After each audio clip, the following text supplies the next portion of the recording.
La Grand Place cet après-midi, noire de monde, tout comme les terrasses. Avec le retour du soleil, elles ne désemplissent pas.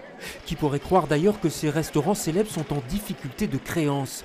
La Brouette est concernée, mais aussi la Rose Blanche, le Kelderke et même la Taverne du Passage. En tout, c'est 6 établissements qui ont vu leur chiffre d'affaires s'effondrer de 30% en 2016.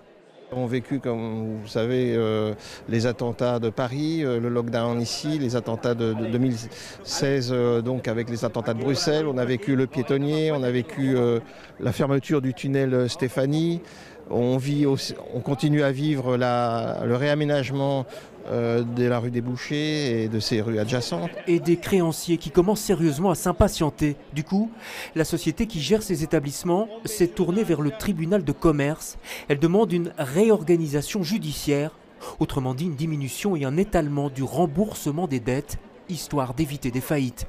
Mais pour les syndicats, les excuses invoquées ne tiennent pas la route, en tout cas pas toutes seules. Fondamentalement, ces entreprises passent d'une situation où il y avait 50% en cash, non déclaré, à une situation où tout va être tracé.